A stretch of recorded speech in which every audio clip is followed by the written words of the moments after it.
Vice President of the United States who will help keep us safer. Thank you very much, Ron. And let me thank all of you for being here tonight. I kind of feel like I'm back home in Wyoming. And you're all welcome anytime you want to come. But we like the small populations that don't stay too long. But anyway, we're delighted to be here, to be back at this very special place, the Nixon Library. I know how much it means to a lot of us who had an affiliation of one kind or another with the Nixon administration. I know how much Ron has done over the course of the last couple of years. He devoted himself full-time to advancing the cause of the foundation, the library itself, and we appreciate very much those of you taking advantage of the opportunity to be here, to visit, and support the enterprise. It's very worthwhile. I was here some years ago to speak, and so I think this is my second appearance at the library. I'm delighted to be here tonight with my daughter Liz. She was my co-author on this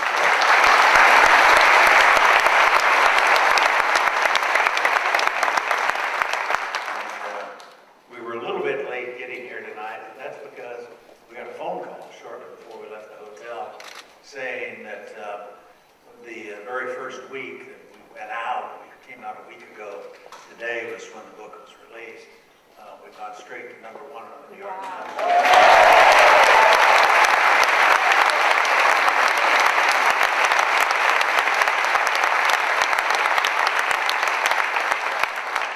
Not that I read the New York Times. But what we thought we'd do this evening is take a few minutes and, in effect, let Liz ask me some questions, interview me, in effect. She knows the book as well or better than I do. She was my strong right arm in putting it together. It's a very special part of the process, but a very special part of the enterprise. When you can get your oldest child to be interested enough in what you did with your life, sit there and listen to all those old war stories that I told her the last 2 years. But she's been an instrumental part of the process. She knows the material very well. And then after we have the opportunity to chat a bit, then we'll throw it open and take some questions from the audience. Now, this is about the second time we've done this, so it may be a little rocky at times, but I think it'll work. It all depends on the question she asks. She knows what I left out of the book. But Liz, with that, have at it. Well, I want to start by thanking everybody here, especially our dear friend Ron Walker. And as special as this project was for my dad, I think it was even more special for me. And I can't imagine any greater blessing than having the opportunity to sit with my dad for several years and talk about his life and learn about his life and have the chance to work on this book with him. And I can say that the admiration and the gratitude and the respect that I have for him as an American is only surpassed by the love that I feel for him as a daughter. And so it's very special.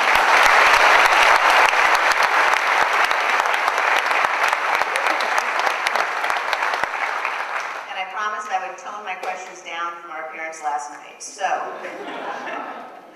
I'd like to start when he woke up in jail.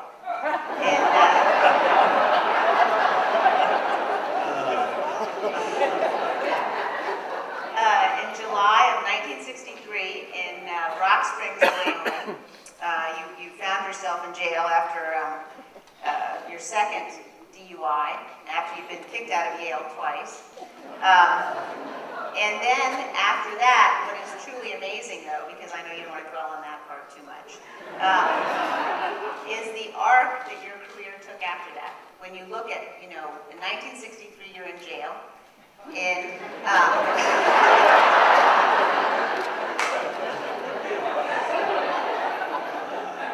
But in 1975, you became the youngest White House Chief of Staff in history. And a few years before that, you went to work for President Nixon. You had your first office in the West Wing in 1969. And I thought you might just talk a little bit about that journey from 1963 to the West Wing, and explain how you got there. Really. Really? Well, the essential facts, as Liz has laid them out, are correct. And when I got out of high school, I was recruited to go to Yale. I had a full-ride financial package offered to me by the university, and I hadn't given any thought to what I was going to do when I got out of high school. I decided to accept this fine offer that had been made to me to go off to one of the nation's great universities, and I did.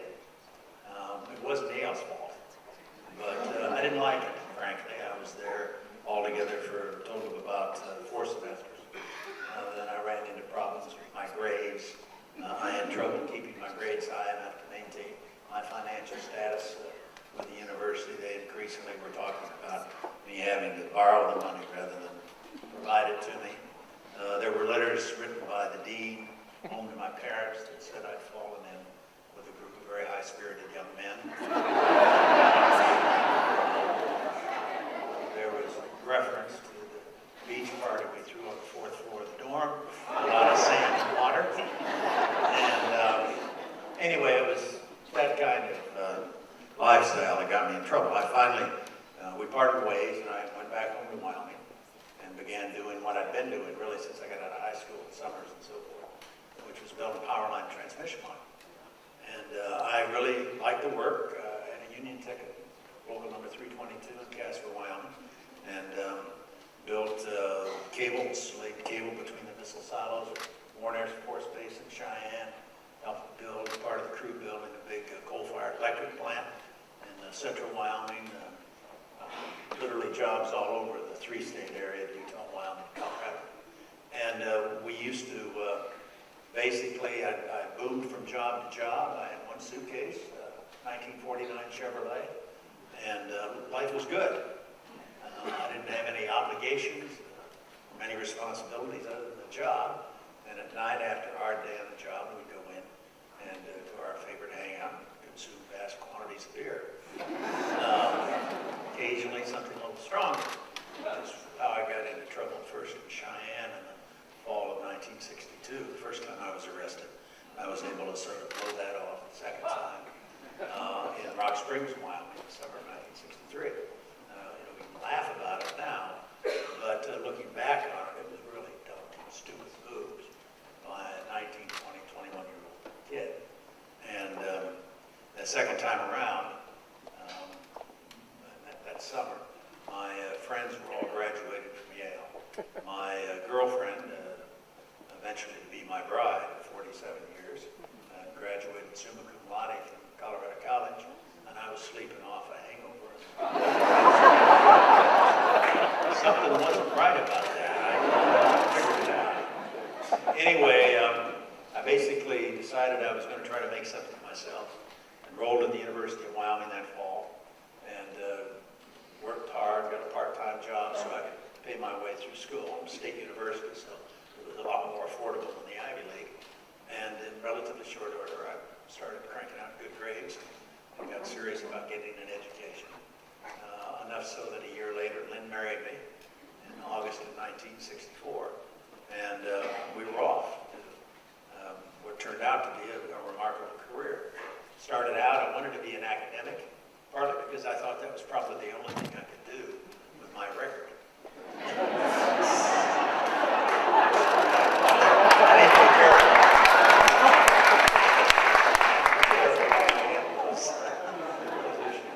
But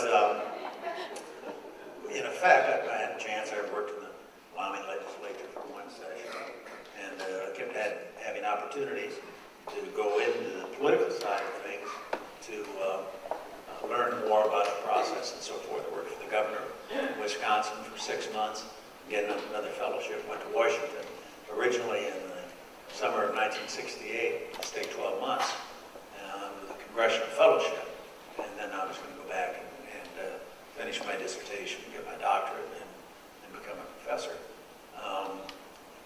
Instead of staying 12 months, I stayed a little over 40 years.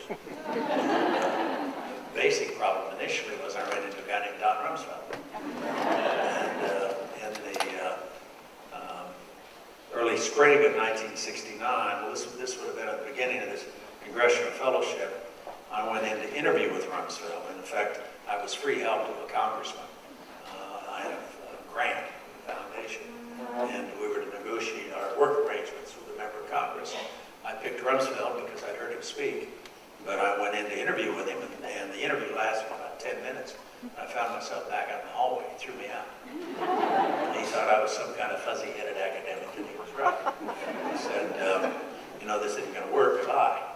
And that was the end of the interview. A couple months later, he got nominated by President Nixon to run the anti-poverty program, and the old OEO.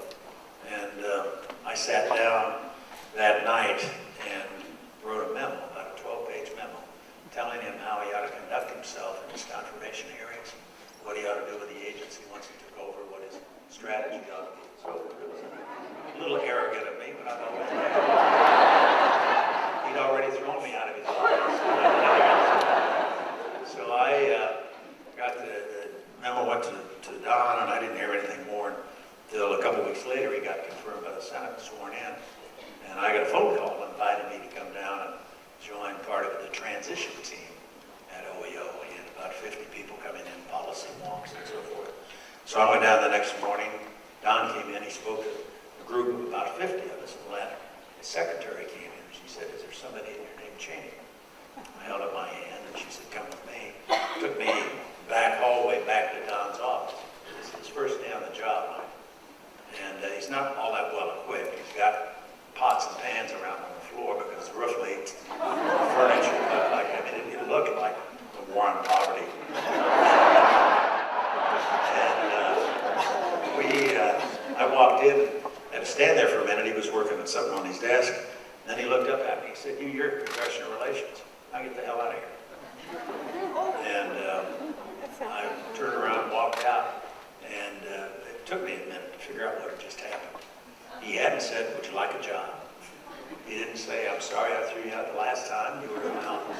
He didn't say, "I liked your memo." He said, "You're congressional relations. Now get out of here."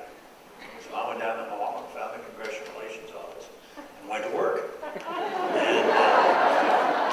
And it was at that moment, although I didn't really realize it until I had a chance to reflect on it later, that I made a life-altering decision that led to a 40-year career in public policy and politics. And I never did get back to the academic world. And I've never regretted it. Rumsfeld gave me a tremendous opportunity. The other thing that I need to say, both for Don and for Jerry Ford, this came up later on, needless to say, if you've got an arrest record, that's not necessarily something that most people put on their resumes. And when Don, later on, he had two jobs. He had a job in the White House, an office in the West Wing of the White House, where he was a counselor to the president, but he also then was running OEO part-time. And when I went to work for him, I needed to have a White House pass so I could get in and out of the West Wing. The FBI went out and did a full field investigation. And sure enough, they found out that I had, in fact, been arrested twice previously in my youth. And Don called me in and he asked me about it. He said, "Is it true that you have an arrest record?" And I, "Yes, sir, it is." He said, "Well, did you put it down on your form when you originally filled out to go to work here?" And I said, "Yes, I did." He called in his secretary, had her bring in the file, and looked at it and read and saw in there where I, in fact, had been very honest about the fact that I had a spotty past. And he read it and then gave it back to his secretary and said, "That's good enough for me." He could have had anybody he wanted to be his assistant. I'd become his special assistant by that point, as sort of his senior staff person. I had an office in the West Wing. Actually, it was a closet I shared with another guy. We called it an office. What the heck? Who's going to challenge it? But most especially, I appreciated it. Later, Jerry Ford did the same thing. Rumsfeld clearly ran interference for me. And I got what became the job of a lifetime and set out on a new career. And it led ultimately to my chance to be Jerry Ford's White House Chief of Staff. But because those two guys had confidence in me and were willing to trust me with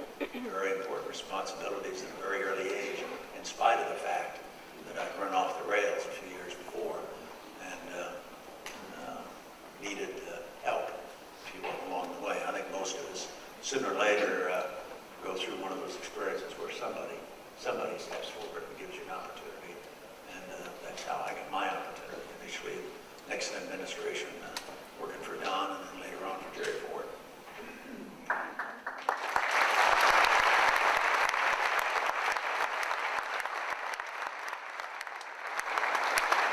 And not many people know exactly what it was you were doing when you worked with Don Rumsfeld, particularly later on at the Cost of Living Council. And I think most people are surprised to find that you and Don Rumsfeld were trying to control prices in the economy. That basically what you were doing is something that people don't normally think of Republicans doing. And I think it's interesting because I sense that it had a major role in your becoming a conservative, and it helped to shape your view of what the government's role in the economy and in the private sector ought to be. So could you talk a little bit about how that experience has influenced you and helped form your opinions about the private sector? Well, wage price controls wasn't our idea. I never did put that on my resume either. It's sort of right over there with the arrest record. Of course, in 1971, President Nixon made the decision to free up the dollar from the gold standard, but among other things, the Congress had passed legislation giving him the authority for what was, in essence, wartime type controls, which we had in World War II. We set up something called the Cost of Living Council. And I think the bet in the Congress was the president would never use that authority to try to control wages and prices and profits. There's a Republican free market guy, he's not going to do something like that. But decision was made up at Camp David, as I recall. I wasn't involved, I was too junior to be in any of those meetings. But decision was made to impose a freeze on all prices in the economy for 90 days and then move to a more flexible set of controls, sort of work our way back to the free market. And Don was picked to be the chairman of the Cost of Living Council, which basically was that part of the cabinet that had some economic responsibilities, labor, commerce, so forth. And I became an assistant director of the Cost of Living Council. I was in charge of overseeing the 3,000 IRS agents that we had trying to enforce wage price controls. Now, at the time, we were so busy getting the controls up and running that it was a very, very tough and challenging assignment. Said to Don on a number of occasions, we're just young enough and foolish enough to think we can do anything. Otherwise, they wouldn't have put us in charge of controlling the wages and prices in the American economy. I became convinced over time, and I think all of us did. I remember George Shultz, when he became Treasury Secretary, along during this period of time, he convened a meeting of all of us, the senior staff of the Cost of Living Council, the Secretary of Treasury's office, and got us all in there and closed the door. And he said, "Okay now, gentlemen," he said, "the first thing we're going to do is get out of these controls." Because in effect, we were in a situation where we were trying to use the power of the government to establish prices and profits. We, in effect, took responsibility for the price of a gallon of gasoline, a pound of hamburger, a loaf of bread, and the public legitimately started looking to Washington as being the ones responsible. We didn't like the price of a loaf of bread. You could blame those guys in Washington. After all, they'd taken control of it. And that was a very good idea. But we ended up adopting a set of flexible controls and at the end of the 90-day freeze, and operated that system as we gradually worked our way out of it until Don and I both left government at the end of the first Nixon administration. And our successors then were the ones that finally deregulated the economy. My conviction out of that whole process, as Liz has mentioned, really became I became convinced that no matter how good the intentions might be of people trying to operate that way and use the authority of the government in that fashion, it was a bad idea because there was no way that you could put together a set of regulations that were nearly as effective as the decisions of millions of Americans every single day out there in the private marketplace. And the whole idea of controls, I think in that particular case, ended up something that, well, nobody's tried it since. And I'm convinced that the difficulties we encountered had a lot to do with that. That as Liz mentioned, I became more and more conservative the more I tried to manage that operation, I was trying to enforce those controls. 37 years ago tomorrow, the pardon was granted. President Ford pardoned President Nixon. And that led to, obviously, President Ford taking over, you becoming Chief of Staff. Talk about your reaction at the time of the pardon and what you've now come to think about it in terms of the rightness of the decision and the way President Ford made that decision. Well, I'd been asked on August 8th, when it became clear that President Nixon was going to resign at noon the next day. He announced it. I got a phone call from Belgium. Don was in the ambassador to NATO, and he'd been summoned back by Jerry Ford, asking him to come back to run the transition. And I got a phone call asking me to meet him at the Dulles Airport the next afternoon, which I did. And went in. He asked me if I could spring myself. I was in working private sector there in Washington. He asked if I could free myself up in order to be able to help manage the transition from the Nixon administration to the Ford administration. Of course, I jumped at the chance to do that. But that took about 2 weeks of our time. And then Don went back to NATO, and I went back to the private firm I was working with there in Washington. After we had left and gone back to our regular jobs, then the question of pardon came up. And President Ford issued the pardon. It was around the 9th or 10th of September. And it was, needless to say, extraordinarily controversial at the time. In many respects, it's remarkable how public opinion has shifted over the years. Because at the time that President Ford actually issued the pardon, he dropped about 30 points in the polls overnight. There was a charge that there had been some kind of a deal made, the agreement being that Ford would agree to pardon President Nixon if, in fact, he got to be president himself and succeed him. And I can remember going up to Capitol Hill at one point after I'd gone back. President Ford decided to go up and to defend what he'd done in front of the House Judiciary Committee. One of the very few times the president's actually gone and testified before Congress. And he was very persuasive in saying the reason he'd done it was because he thought it was the right thing for the country. But he paid a big price for it. And those of you who remember that, remember those days and the enormous amount of flack he took in the press and from the political opposition. The Democrats really hammered away at it. I was asked when this was some time before President Ford passed away. I'd been asked by him if I'd deliver a eulogy in the Capitol Dome as part of the funeral services, which I did at the time. And I can remember thinking as we pulled all this together, this must have been about 2006, while I was Vice President, the enormous shift that had occurred in the country as more and more people came to realize that what Ford had done with that pardon was exactly the right thing to do.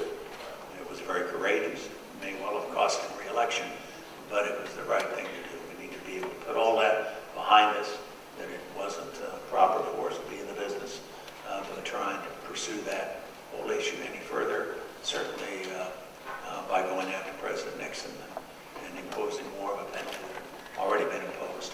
And President Ford, I think, demonstrated enormous generosity of spirit, knew full well what he was putting at risk when he did it. But by the time he passed away 30-some years later, the entire country had pretty much come around to the point where they recognized, in fact, he'd done a very bold and courageous thing, and it was the right thing.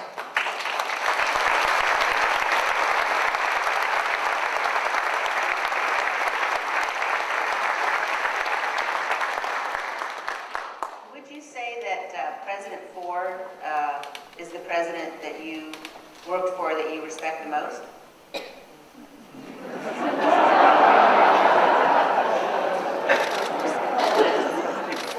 Well, it's a fascinating question. I've got enormous regard, well, for all the men I work for. We've not yet had a woman president, Liz. There's a lot of time.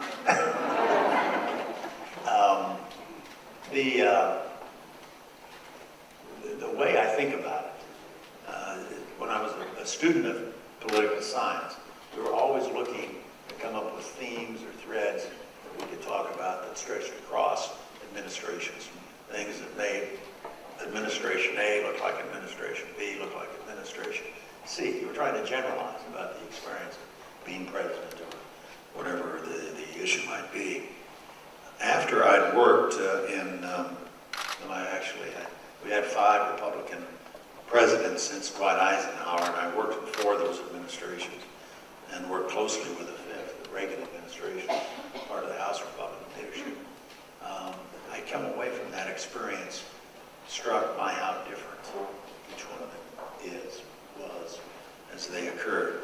That the challenges and the problems each president faced were dramatically different, very difficult to anticipate. Well, first of all, Ford had no idea he was going to become president. You know, he was the Republican leader of the House. He made plans and commitments to Betty to go home to Grand Rapids in the near future. He had no aspiration to run for president. And then all of a sudden, he's got the job. And he had to deal with what was one of the gravest, maybe the gravest constitutional crisis our nation had faced since the Civil War. And a whole different set of concerns and considerations than had been true for his predecessor or his successors. If you look at what George W. Bush had to deal with, we went to office after we got elected in 2000. The president had campaigned on a bunch of domestic issues that he was really focused on education, tax policy, and so forth. And what emerged after 9/11 was, we were at war. We had 3,000 dead Americans. The morning of 9/11, we were in a situation where all of a sudden we faced the very real prospect that we might see a terrorist organization with deadly weapons the next time come in and kill hundreds of thousands of Americans if they could get their hands on a nuke or on a chemical or biological agent of some kind. Whole different set of problems than any president before it had to deal with. We hadn't had foreign invaders on our soil since 1814 when the British burned down the Capitol. So it was dramatically different. Think about George H.W. Bush, 41 as we refer to it, and the challenge he faced of dealing with the end of the Cold War, the collapse of the Soviet Union, the invasion of Kuwait by Saddam Hussein, putting together an international coalition, sending 500,000 Americans to the desert to fight a desert storm in order to be able to reverse that whole step of progression that Saddam Hussein had been responsible for. So each and every time I look back at the presidents, they all brought a different set of strengths to the proposition. Clearly, President Nixon, his forte, I think, was very much in the foreign policy field, what he was able to do with respect to China, and also détente with the Soviet Union. And he brought his set of experiences, the 8 years he'd spent as Vice President under Dwight Eisenhower, to dealing with the set of problems that he was faced with. So each time I'm inclined to say, well, you have to take into account the circumstances, the time in which they governed, the problems they had to deal with, and also the experiences they brought to the job. But each one is remarkably different from the next, and so I avoid making hard and fast judgments.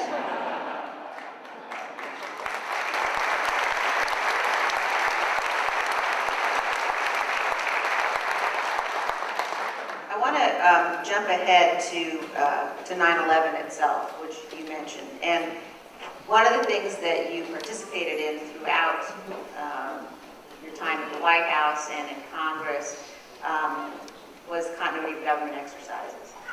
And when you find yourself in the Presidential Emergency Operations Center on 9/11, faced with a nation under attack and with decisions that have got to be made quickly, Did you find that it was the continuity of government training that came into play? Did you find that it was your time as Secretary of Defense that came into play? There were a number of people that I talked to as we were working on the book who were with you in the PIOC, and they all talk about your calm, decisive manner at what was clearly a moment of tremendous crisis. And I wondered if you could talk about that, talk about whether you were conscious of the need to remain calm, why you were able to conduct yourself the way you did that morning. Well, the continuity of government program is something that started some years ago. Much of it's still classified, but it was a process that involved guaranteeing the survival of a legitimate government for the United States in the event of all-out global nuclear war. And what happens? You go to war with the Soviet Union, and the government is struck. President, Vice President are clearly prime targets in that kind of an exercise. And what we did in the continuity of government program was plan for that kind of eventuality. And also, we actually conducted some exercise. And the key, when we talked about continuity of government, was to make certain that we took the steps necessary so that we could have a legitimate survivor, successor, somebody in the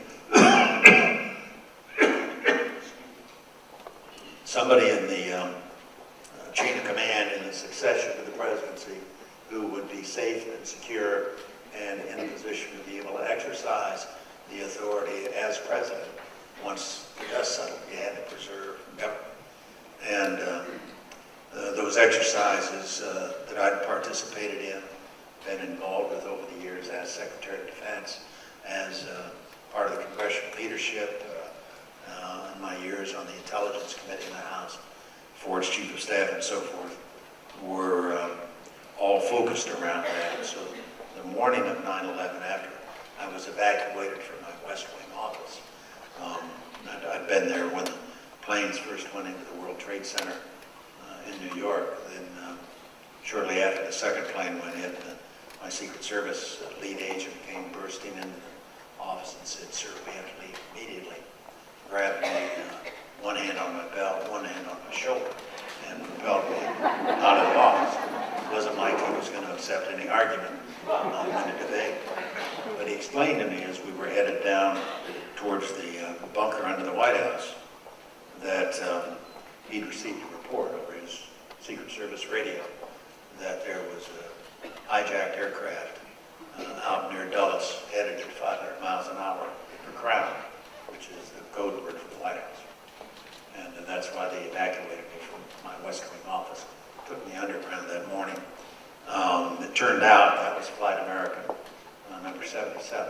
It's the one that went into the Pentagon. It came in, did a quick circuit around over Washington, and then went in and struck the Pentagon.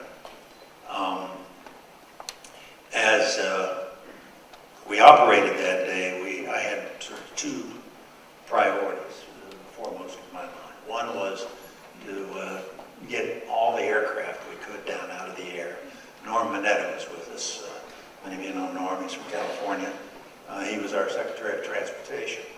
And he was working with the FAA, and he had provided me, when I entered the Emergency Operations Center, with a list of 6 aircraft and their flight numbers that we believed had been hijacked, not 4, but 6. And so we initially started having to deal with what was a bigger attack than we actually were faced with. Eventually we got that resolved, but that process of getting the planes down out of the sky, all the other flights was key in terms of our being able to isolate wherever the hijackers were, whichever planes had been hijacked, so that we could deal with them. The other big problem we had was this continuity of government issue, and that training sort of kicked in immediately after the plane hit the Pentagon. I got the president on a secure call. We talked a couple of times before that morning, and then I called him after I found out about the Pentagon being hit and told him that Washington was under attack, as well as New York. and that I thought was very important that he stay away from Washington until we could find out what was going on. The two of us should bunch up, obviously. That would make a fatter target for our adversaries. The Secret Service also didn't want him to come back, and strongly urged him to stay away. And he didn't like the advice, but he agreed it was the right thing to do. So that was sort of step one in preserving the continuity of government. Avoided a situation in which they were likely to be able to take both of us out. And then follow-on to that was Denny Hastert. Denny, of course, was the Speaker of the House of Representatives, and as such, he's number 2 in line to succeed to the presidency. And the Vice President next is the Speaker. And I got hold of Denny, who by then had been evacuated out to Andrews Air Force Base by his security detail. And we arranged to relocate him to a secure, undisclosed location and get him all squared away in a safe harbor, if you will, so that in the event something did happen to me and did happen to the president, we still had a president.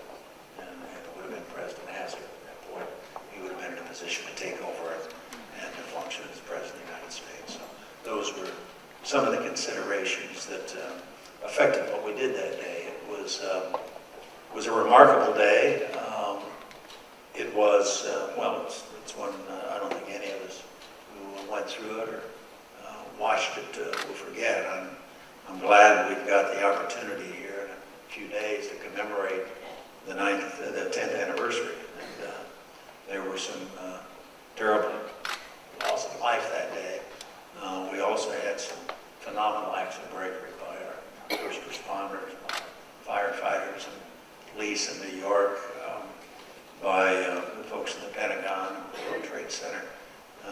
We should never forget them or the terrible price they paid. I think a lot of those guys went into the World Trade Center knowing full well they were never going to get out, and did what they had to do because that was their job. What we call the Enhanced Interrogation Program has been badly maligned in some quarters. A lot of people who commented on it haven't really taken the time to find out what it was all about. Some people just fundamentally disagree. But it was a program that we devised after we captured several high-value targets, al-Qaeda leadership types, specifically Khalid Sheikh Mohammed, who admits he was the chief architect of the attacks of 9/11, and who we captured in 2003, and obviously is held down at Guantanamo these days. But the way to think about it is not the kind of thing that we did routinely with a large group of prisoners that we captured. This wasn't something the military was being asked to do. It wasn't something that they were supposed to be involved in. This was a program that was targeted on a handful of individuals that had been taken captive, usually by the CIA, or were being held by the CIA, in a program administered by the CIA. And all the flap over, for example, waterboarding, actually involved 3 individuals. There were only 3 individuals we captured who were subjected to waterboarding. The techniques that we used had all been used on American personnel previously in training of our own people. Nothing was there that was used in the enhanced interrogation program that we had to put some of our own people through, say, in the process of their own training. It was all done with the direct approval of the President of the United States, with sign-off by the members of the National Security Council, and with the authorization having been sanctioned by the Justice Department. And we had gone to the Justice Department and said, look, tell us where the red lines are, what we can do and what we can't do. Where do we start to run up against some activity here that would be questionable from a legal standpoint. So we did all of that work.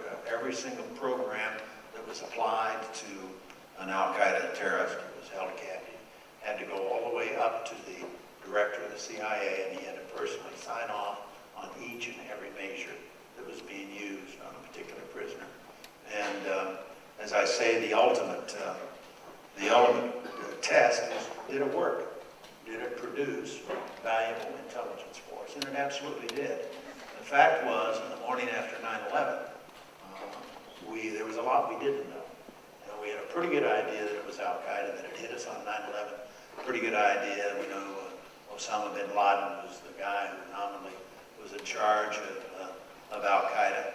But there was an awful lot of intelligence we didn't have about that organization, how big it was, how it was financed, how it was organized, where they were located, where were the safe harbor sanctuaries for Al-Qaeda type terrorists, how had they launched the attacks on 9/11. We needed to collect that intelligence in order to be able to deal effectively and put together a program that would allow us to defeat Al-Qaeda and prevent that next attack. Because we were all absolutely certain, and I think everybody was, on the morning after 9/11, that that wasn't going to be a one-off attack. If they could do it once, they'd sure do it again, and we might find ourselves having to deal with far deadlier techniques used in the next attack.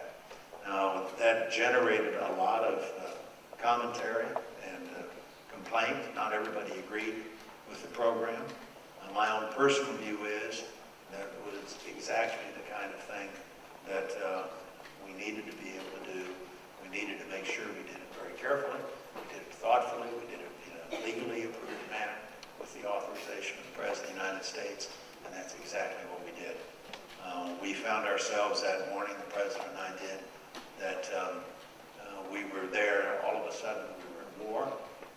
We had 3,000 dead Americans had been killed, totally innocent, the day before in New York and Washington, and we were bound to return. It wasn't going to happen again, not on our watch.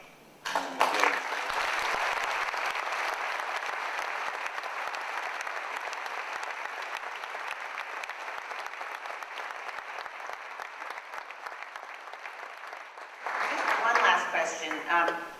The challenge, one of the big challenges of this book was that there was so much material and so many stories. And, you talk about many things in the book that you found to be tremendous honors. Your time as Secretary of Defense, which we didn't really have a chance to talk about.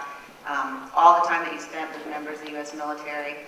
And what a tremendous group of men and women that is, the best in the world. But as you look back on your entire career, is it possible to pick out sort of one thing that you can say, this is the thing that I'm proudest of? Well, certainly the opportunities I had to work with the men and women of the U.S. military would be right at the top of the list. The opportunity to be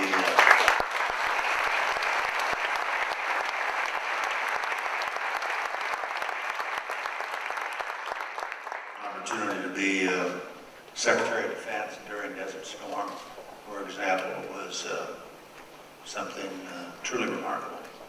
And the events, obviously, I think about in terms of an important accomplishment, it was the fact that we were able to, in the years after 9/11, that we were able to prevent a further attack against the United States. You'd have to chalk that up as a very important piece of business. But there also were opportunities involved in working with the intelligence community, most of which are still classified and have to remain classified. I served on the Intelligence Committee for several years when I was a member of the House leadership. And as Secretary of Defense, I actually presided over a bigger piece of our intelligence community than the director of the CIA did. I had in the National Security Agency, and the Defense Intelligence Agency, and the whole list of intelligence agencies that we have. I think there's 16 of them in the federal government. A big chunk of them report directly to the Secretary of Defense. And the men and women of our intelligence community do some truly remarkable things. Now, when there's a train wreck, we all hear about it. When there's a great success, you won't hear about it. Oftentimes that's why, because nobody heard about it, that's why it was a success. But I have enormous respect and admiration for the men and women, many of whom have put their lives on the line, are doing so tonight, and nobody even knows about it, except a handful of people. And they're very, very special indeed.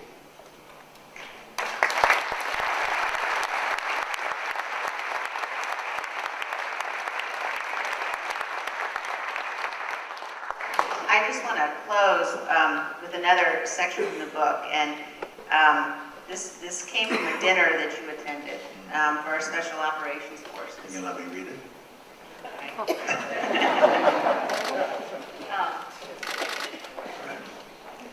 No, I remember this very well. I was invited to a social affair that some of our Special Operations Forces had while I was Vice President. And they never talk about themselves. And so you see occasionally something will happen, like the successful SEAL Team 6 raid that led to the demise of bin Laden. But that night at this dinner, a young man from Wyoming gave the invocation for the dinner. I was always struck by it. It's very short, because I thought it captured the essence of what the United States military is about. And his invocation went as follows. He said, "We are soldiers, God, agents of correction. May our world see the power of faith. May our nation know the strength of selfless service. And may our enemies continue to taste the inescapable force of freedom."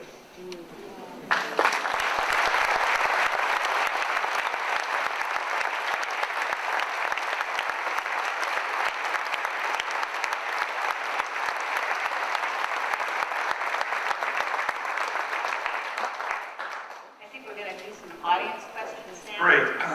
Ladies and gentlemen, what I'm going to ask you to do, if you have a question, is catch the attention of my colleague here, Anthony, and he will instruct you what to do. We're going to ask you to come over in the aisle and take the microphone so everyone can hear you. First question. Could I have an arrest complaint for the war criminal?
The backdrop being with Republicans winning this past election by historic proportions and on a promise to cut the debt, cut spending, so on and so forth, then to turn around and increase spending by $2 trillion and hand over power back to the Democrats. What would your recommendation be to the candidates on the Republican and conservative side to regain our confidence? Because quite honestly, I'm a little ticked off.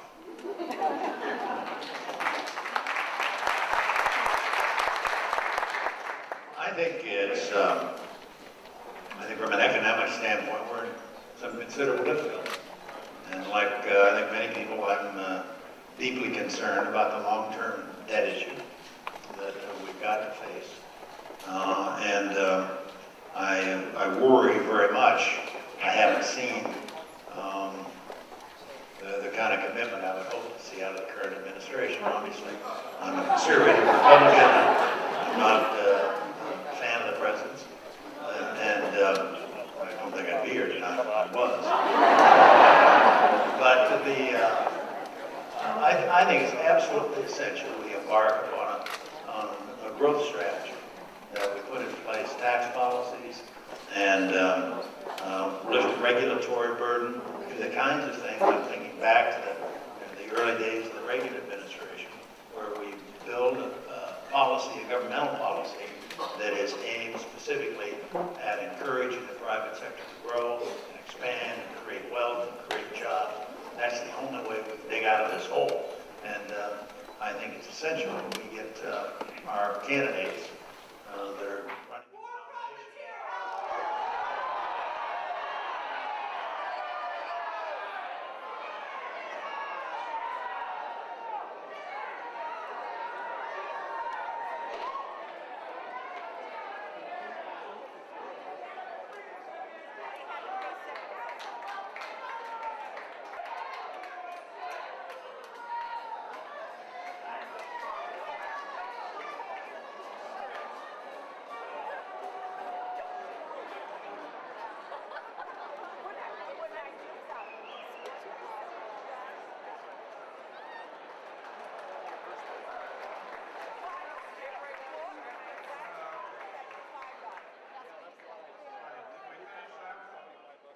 Can I just say something? The next time one of those women stands up, we all ought to remind them that it is those men and women who wear our uniform, who are fighting and fighting for their right to stand up and say,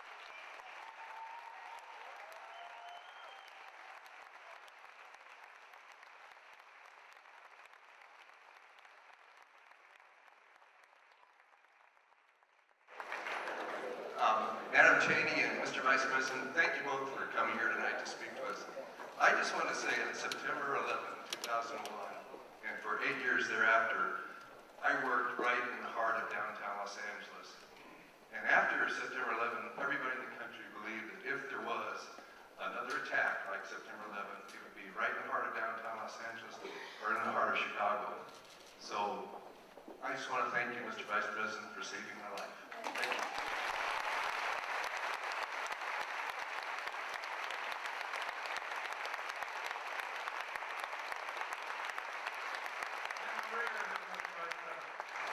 Vice President, I have nothing pink on, so you're safe. First of all, I want to thank you for your service to the beautiful state of Wyoming and to the United States of America. I have fished all over Wyoming, and I'm wondering how I could ever get a fish date with you up in the Teton area. That would be my first question.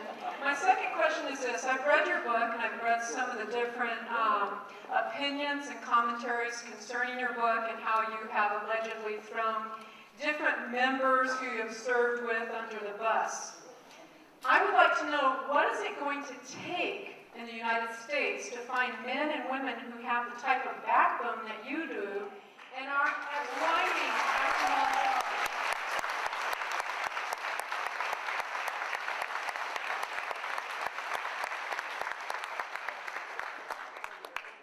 First of all, about the fishing date.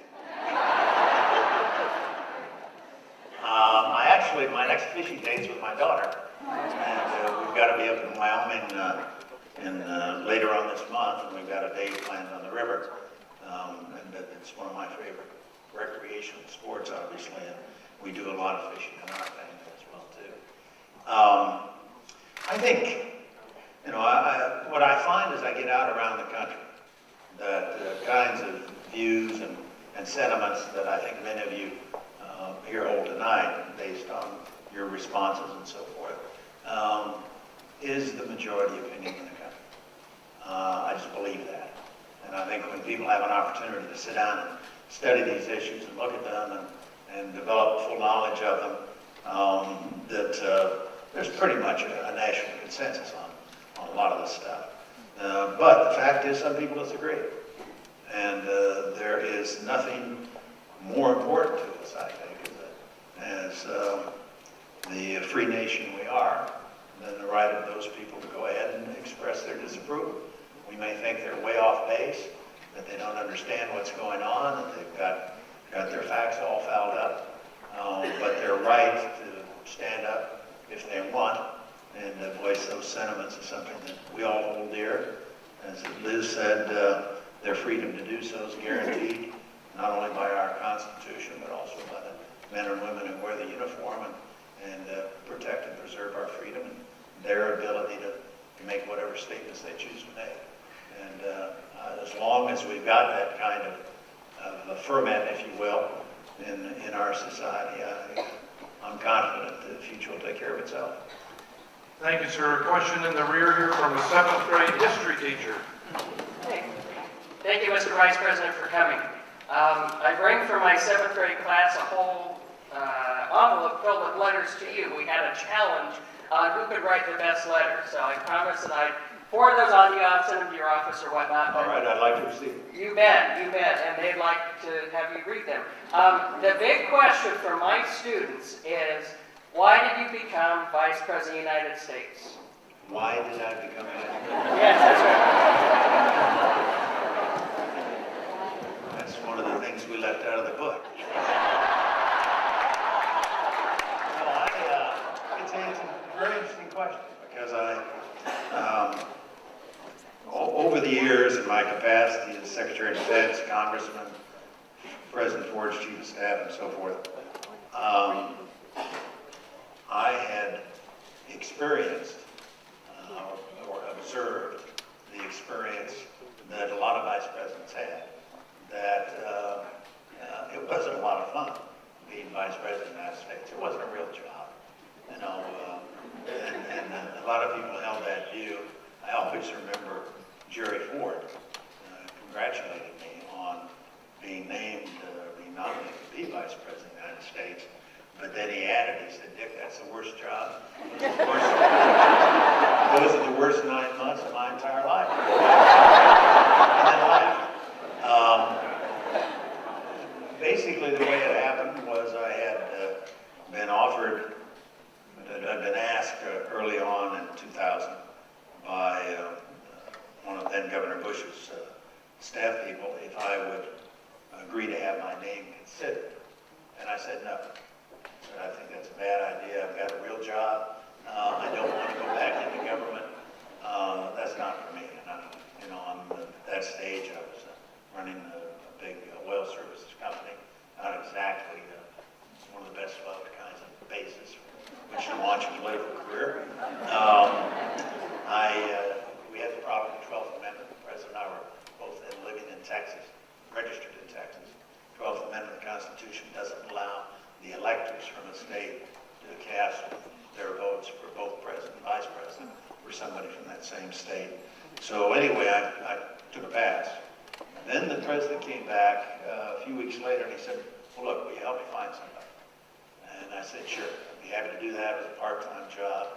There was a beginning and an end. And I figured I could handle that. I've been through other searches for vice president. I've done it for President Ford back in '76, so it wasn't territory for me. So we went to work. We got down to the tail end. We'd had sort of our last meeting scheduled before the convention down at the ranch outside Crawford, and went over the entire list of candidates that I'd developed and had been screened. And then we had lunch with President Laura, and then he and I went out on the back porch. And he looked at me and he said, you know, Dick, you're the solution to my problem. Which I took as a threat.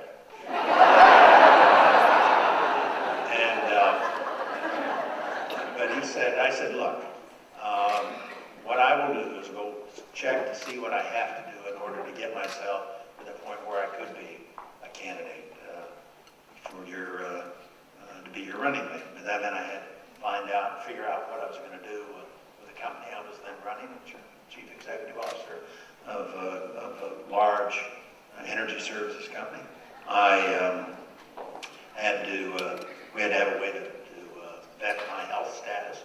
I needed to have my doctor talk to the president's doctor, have them evaluate what my health status was. We had to deal with the registration issue. I had to re-register in Wyoming, because he was registered in Texas, and a series of things. And I wanted him to allow me to come down to Austin the next weekend and sit down and give him all the reasons why it was a bad idea. And he agreed that I could come do that. And I even lined up Carl Rove. Carl went with me because he thought it was a bad idea too. In other words, I went in to be interviewed for this job, and I found a guy, who didn't agree with me, or who agreed with me and didn't actually want to go in and recommend me for the job, and I took him with me that time. That's what I should have done when I went to Rumsfeld's office the first time. But we went through the exercise and had a good chat, and a couple of days later he called and he said, "You're my guy, I want you to be my vice president." You could make the argument that I'm from Wyoming. If he's not going to carry Wyoming, he's not going to carry any place. It's not like he needed my help to carry Wyoming. There's only 3 electoral votes. Who cares about 3 electoral votes? 2000 turned out to be pretty important. So he was wiser than I was. But I became convinced as I had gone through that spring with him, talking about the job, what kind of person we wanted for the job, what he anticipated the duties and responsibilities of the vice president would be. I came away convinced that this was a guy with his own well-developed sense of what he was looking for. It wasn't just some fly-by-night political decision he'd make and he'd put the guy's name on the ballot and forget about it.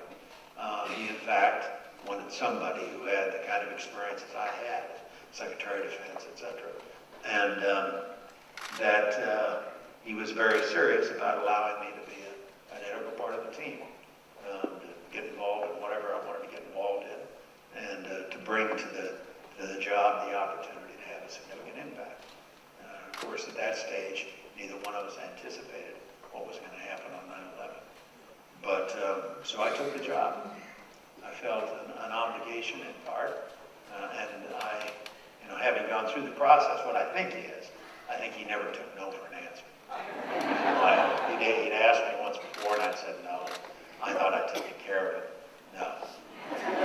I think he put me through that exercise of checking out everybody else, so that I could convey or persuade myself that I was the right guy for the job. And that's in effect the way it worked. But it was, I'll always be grateful for the opportunity he gave me.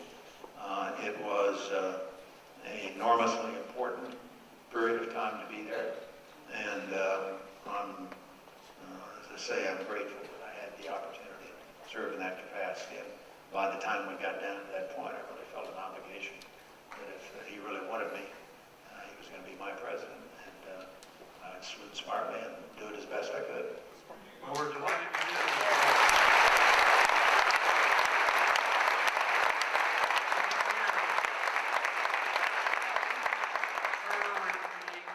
a resident of Yorba Linda.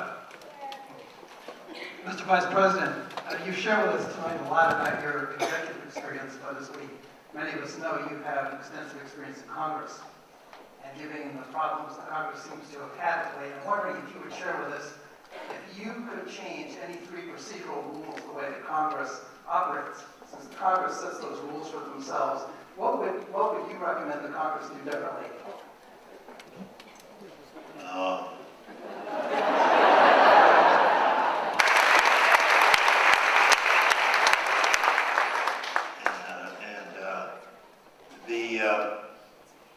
It's funny when I think back on my congressional experience. Of course, I had the opportunity as vice president to preside over the Senate for 8 years, and then I'd spent 10 years in the House.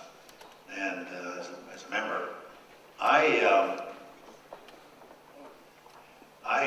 came away from that experience with enormous respect, sort of counterintuitive, if you will, in some respects. The Congress takes a lot of hits, and legitimately so.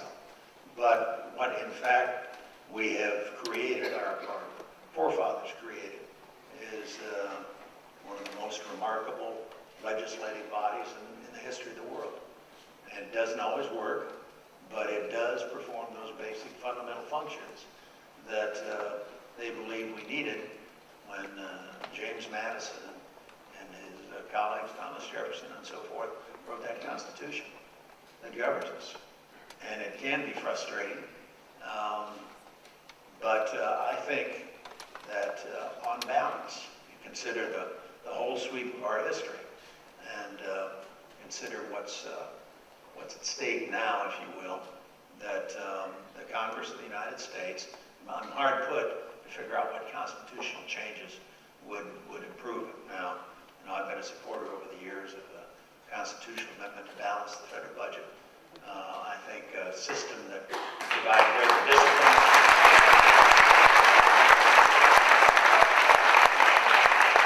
Provide greater discipline in spending would be a valuable addition to the operation.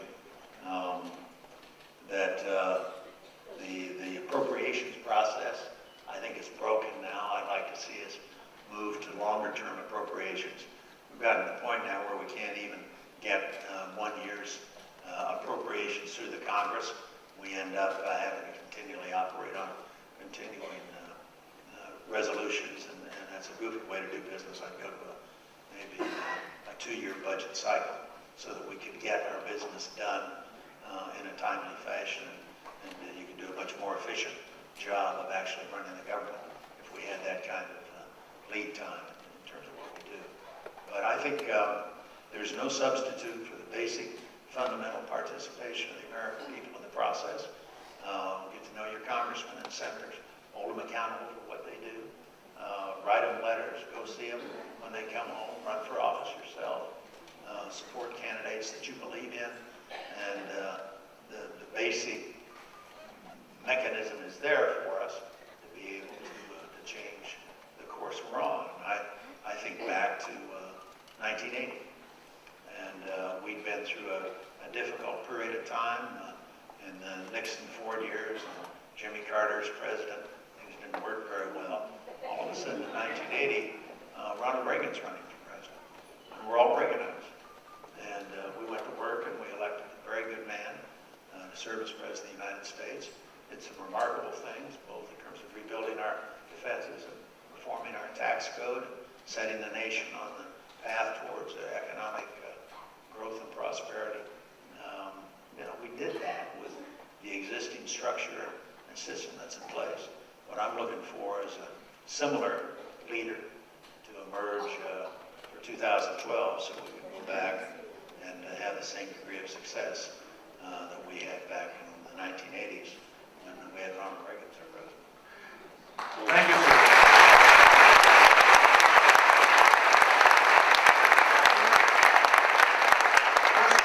Back of the room here, we're going to take 2 more questions, and the next one is from Kristen.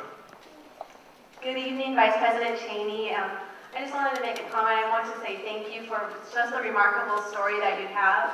And I feel really blessed because I'm here tonight with my parents who have taught me to be a proud conservative and have brought me up in a household where I've been very active and involved.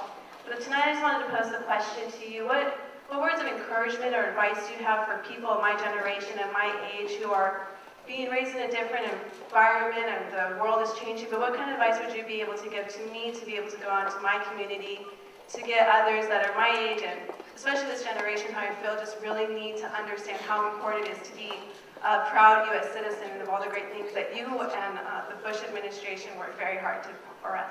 Well, what I like to do is encourage people to look around and get involved themselves. The way I started was I wasn't politically active until I was a student, and all of a sudden I was given the opportunity to work as an intern at the state legislature. I didn't really have very strong political feelings at that point, as I can point out in the book. It's something that I developed over time. But there are just innumerable opportunities. There's more opportunity out there than there are people to take advantage of. That may sound silly to say, but every single contest, every race, whether it's for the city council or the state legislature or whatever it might be within the precinct committee man or woman in the party of your choice, that system is there if you'll just grab hold of it and go. And it's amazing what some people can put together. When I had my first meeting of my campaign committee, when I started thinking about running for Congress, there were 4 of us in the room. One was my wife. Obviously, she had a veto. One was the young man who had been my best man when we got married. And one was a friend of my wife's who'd taught with her at the University of Wyoming for a year or 2 and knew a lot of people around the state. That was it. It was 4 of us. We didn't have any money.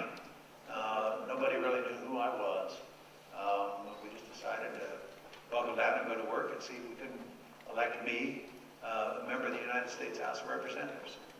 And it worked. And I had a heart attack in the middle of the campaign. I don't recommend that. The fact was that the country really is in need of people like yourself, people from your age group who are willing to take the bit in their teeth and go for it. Don't be hesitant or shy, or think somebody's got to come along and tap you on the shoulder and anoint you. All you got to do is want it bad enough to go to work, and amazing things can and often do happen out there. One of the things I'm encouraged by, speaking as a Republican, is we've got some truly remarkable young talent coming along in the Congress and in some of the governors' chairs around the country. I think about Marco Rubio.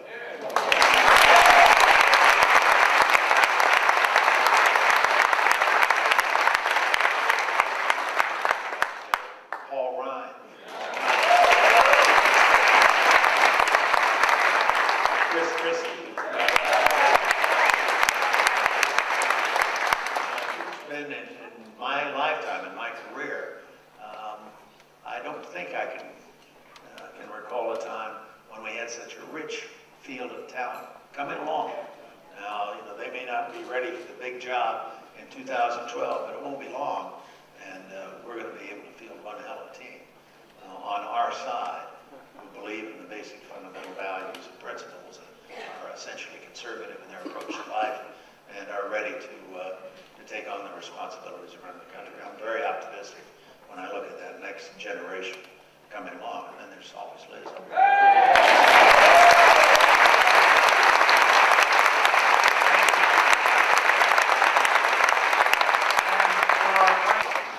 Before we say goodnight to the Vice President and Liz Cheney, I want to tell you that as evidenced by the opening of his book as #1 on the New York Times bestseller list, he has had hundreds of invitations to speak. And it's flattering to us, we're honored that he chose to come to the East Room of the Richard Nixon Foundation, the Richard Nixon Presidential Library, for the West Coast launch of In My Time. When he accepted, we asked our good friend, the former chairman of the board here, a present board member, a close friend of the Cheneys for many, many years, to serve as event host, chairman of the host committee. He is with us tonight, and I'd like you to thank him in acknowledging Ambassador George Arduous and his wife, Julie.